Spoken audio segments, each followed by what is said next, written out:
अब यहाँ पर 10 भक्तियों में आचार्य भक्ति का प्रसंग आ रहा है।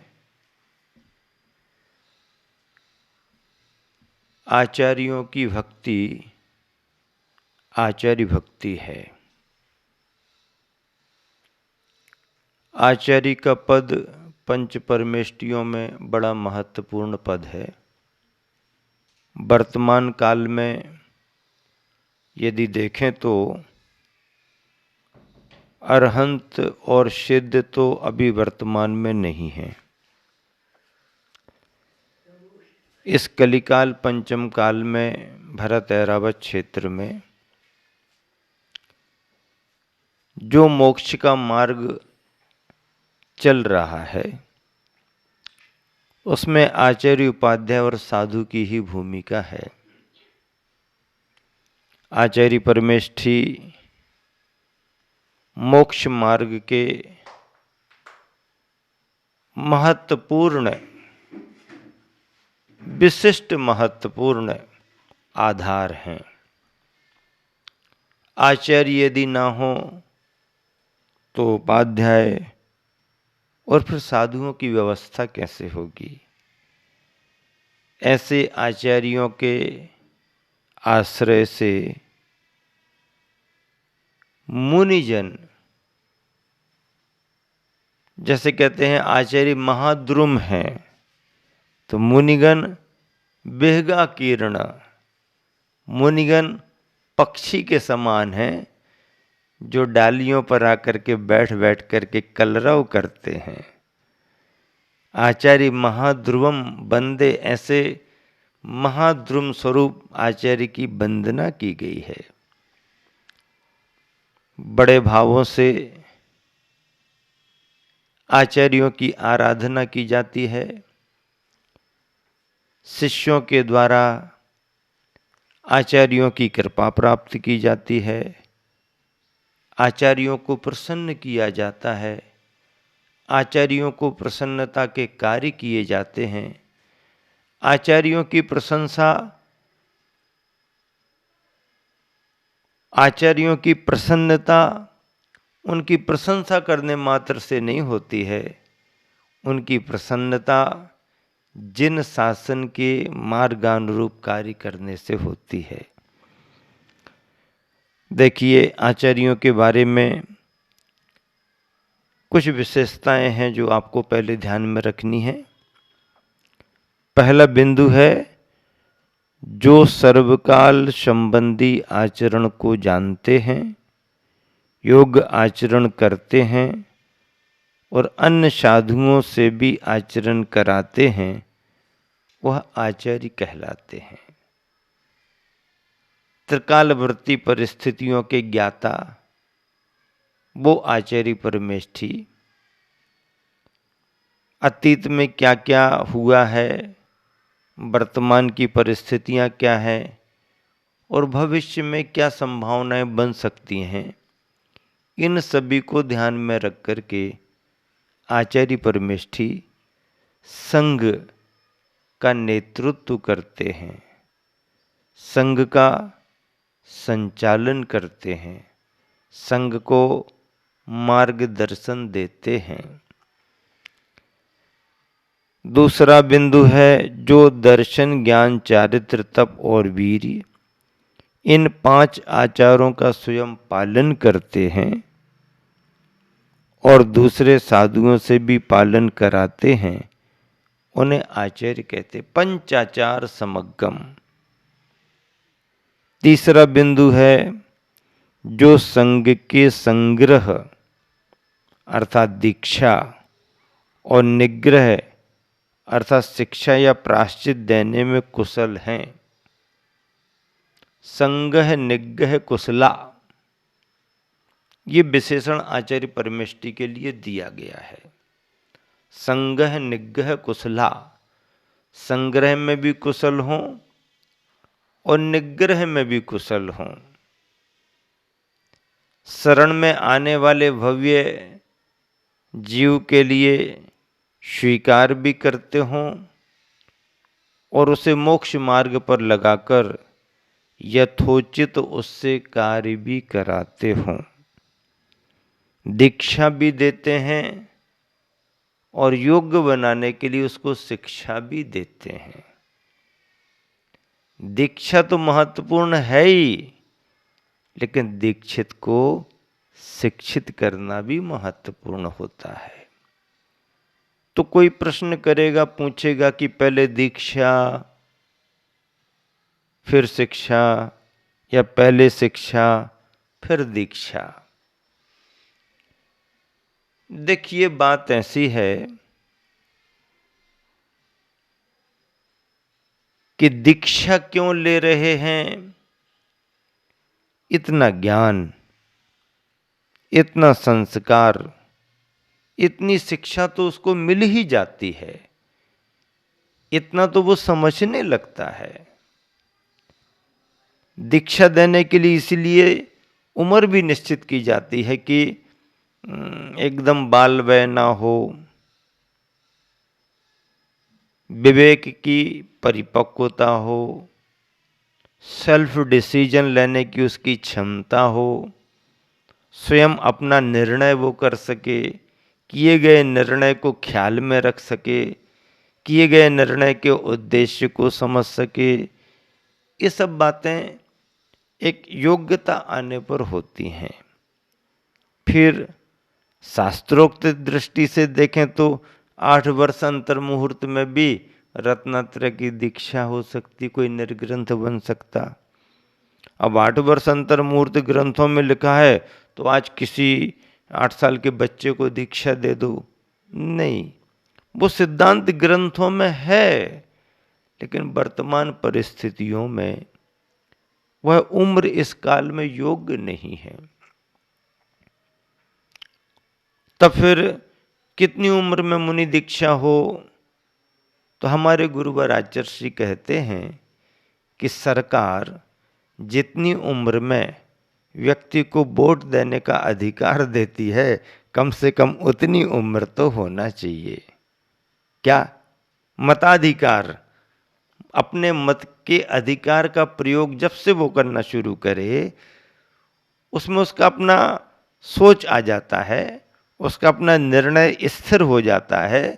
तो इस तरीके से, तो जैसे कि अब वर्तमान में 18 वर्ष में वोट देने का अधिकार दिया जा रहा है, तो ये उम्र ठीक है, निर्ग्रंथ मुनि बनने के लिए ये उम्र ठीक है।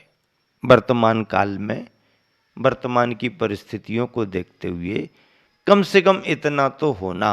फिर उसके आगे जो भी हो, हालांकि ज्ञान और वैराग्य के लिए कोई उम्र का बंधन नहीं होता। ज्ञान और वैराग्य कब किसको आ जाए पता नहीं, लेकिन आया हुआ ज्ञान और वैराग्य टिकने की तो उम्र होती है ना।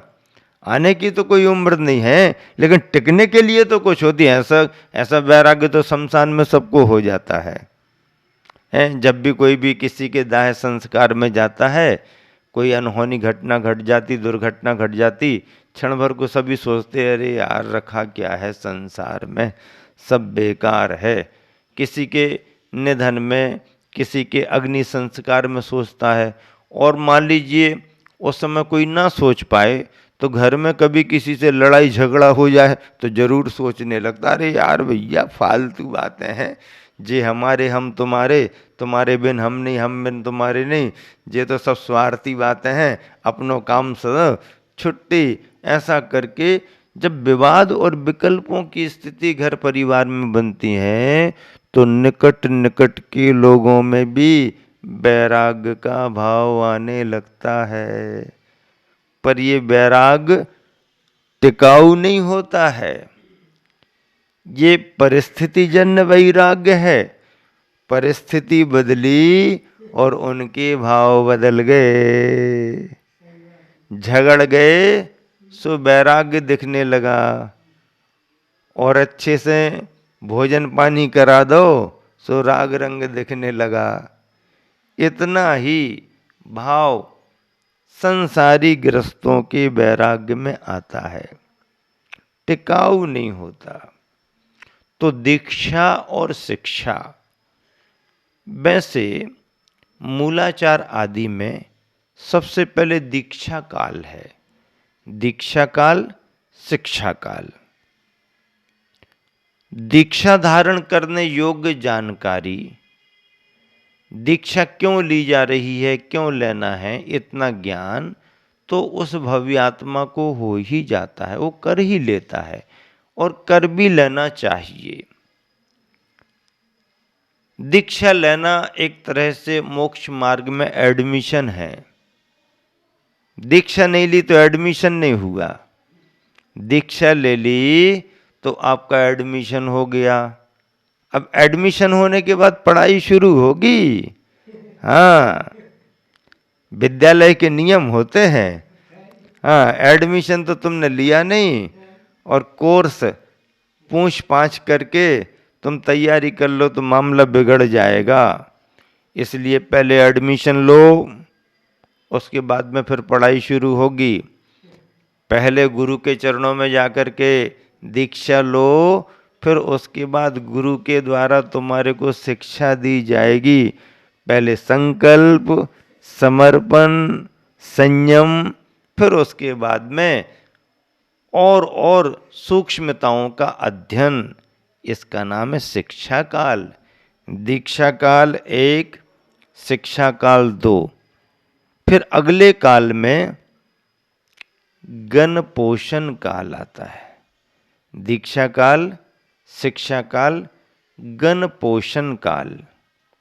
गण पोषण का अर्थ होता है कि वही दीक्षित, वही शिक्षित साधक जब जवाबदारी में आगे बढ़ता है और संघ का नेतृत्व संभालने की उसकी स्थिति बनती है, तो फिर गण का पोषण करता है, संघ को बढ़ाता है, संघ का विस्तार करता है। संघ के विस्तार में दीक्षा देना, शिक्षा देना आते हैं। इसका नाम है गण पोषण काल। क्या? गण पोषण काल। दीक्षा काल पहला, शिक्षा काल दूसरा, गण पोषण काल। संघ का विस्तार करना, संघ को आश्रय देना, गण पोषण काल। फिर इसके बाद आत्म संस्कार काल आता है। अब भैया जितना करना था हमने संघ के लिए कर दिया, अब हम निवृत्ति के रास्ते पर आगे बढ़ना चाहते हैं, इसलिए जवाबदारी अब हम निभाएंगे नहीं, ज़्यादा नहीं, अब अपने लिए हम समय ज़्यादा देंगे। तो ये जो अपने लिए समय ज़्यादा देना शुरू कर दिया, ये आत्म संस्कार काल कहलाता है। क्या कहलाता है? आत्म संस्कार काल। और अंत में औतमार्थिक काल आता है। औतमार्थिक, अंतिम, जब बिल्कुल संलेखना की तैयारी में लग गए, संलेखना की साधना में रत हो गए, औतमार्थिक काल। अंतिम प्रतिक्रमण, औतमार्थिक प्रतिक्रमण कर लिया, अंतिम प्रतिक्रमण उनका हो गया, फिर बस किसी से कोई लेना देना नहीं। कोई आओ चाहे कोई जाओ, आओ जाओ, कोई लेना देना नहीं। औतमार्थिक काल संलेखना समाधि का काल है। तो ऐसे पहले दीक्षा का काल है और फिर शिक्षा का काल है। दीक्षा पहले दी जाती है। आप देखते हो ना, संघ में गुरुवर आचार्य श्री जब कभी साधकों के लिए, मुमुक्षु भाइयों के लिए, मोक्ष मार्गियों के लिए, ब्रह्मचारी भाइयों के लिए, क्षुल्लक ऐलक जी के लिए मुनि दीक्षा देते हैं, तो क्या करते हैं? दीक्षा दी और दीक्षित शिष्यों के लिए फिर विशेष अध्ययन प्रारंभ करा देते हैं। मूलाचार का, मूलाचार प्रदीप आदि का, ग्रंथों का, आचार शास्त्रों का विशेष अध्ययन शुरू कराते हैं, ताकि उनको सूक्ष्मता से अपनी चर्या का ज्ञान हो। उनको सूक्ष्मता से अपनी चर्या का ज्ञान हो और उसका वह अच्छे से पालन करें। तो इसके लिए क्या गया, जो संग के संग्रह का अर्थ है संग को बढ़ाने के लिए दीक्षाएं देते हैं, और निग्रह अर्थात शिक्षा या प्रायश्चित देने में कुशल हैं। जो सूत्र अर्थात परमागम के अर्थ में विशारद हैं, बड़े से बड़े अच्छे से अच्छे वातावरण में भी संभाव और सामान्य से सामान्य। कभी कभी स्कूली परीक्षाओं का समय रहता, श्रावकों की संख्या थोड़ी कम हो जाती, चौके कम हो जाते, उसमें भी ठीक, कभी कभी ज़्यादा। तो उस छोटे से क्षेत्र पर रुके थे तो चौके लगे। किसी चौके में मटर होते हैं ना, मटर की फलियाँ, उसकी किसी ने सब्जी बनाई होगी तो आचार्य ने नहीं ली। एक आध चौके में और दिखी, उस समय आचार्य ने नहीं ली। फिर संग में एक दिन आचार्य ने कहा कि अभी सभी जन मटर का त्याग कर दो। किसी ने कोई तर्क वितर्क नहीं किया, सभी शिष्य आज्ञा प्रधानी, सभी ने कहा जी गुरुदेव, जी आचार्य श्री, सब हम लोग मटर का त्याग कर देते हैं, नहीं लेंगे। उन्होंने कहा कि हमेशा के लिए नहीं, अभी 15-20 दिन 25 दिन के लिए कर दो। ठीक है, 1 महीने के लिए करे देते। सब ने 1 महीने के लिए कर दिया, लेकिन किसी ने पूछा नहीं और आचार्य ने कुछ कहा नहीं। समय पूरा होने के बाद आचार्य एक दिन बोले अब सब लोग मटर लेना शुरू कर सकते हैं। तब फिर पूछने में आया कि आचार्य कारण क्या, आज तक कभी आपने ऐसा नहीं किया, आपने इस बार ऐसा क्यों कहा, क्यों त्याग कराया? तो आचार्य कहने लगे ये सीजन जो है ना, अभी नई नई फसल का सीजन है, मटर अभी ऐसा सुनने में आया लोग महंगा रहता है। हाँ महंगा रहता है, तो अब एक चौका वाला रखेगा तो दूसरे वाला देखेगा, तीसरे वाला देखेगा, फिर हम लेंगे तो चलन शुरू होगा। इसलिए मैंने सोचा कुछ दिनों के लिए अभी जो थोड़ा सा तेजी वाला रहता है इस समय नहीं लो, अब सामान्य सीजन आ गया है, अब आप लोग ले सकते। तब लगा शिष्यों को कि आचार्य श्री श्रावकों की परिस्थितियों पर भी कितना ध्यान रखते हैं, ऐसे दूरदर्शी आचार्य होते हैं। बारन सारन, बारन दोषों से बचाना रोकना, और साधन अर्थात व्रत पालन की योग्य साधन जुटाना आदि कार्य में निरंतर उद्यत हैं, वे आचार्य परमेष्ठी कहलाते हैं।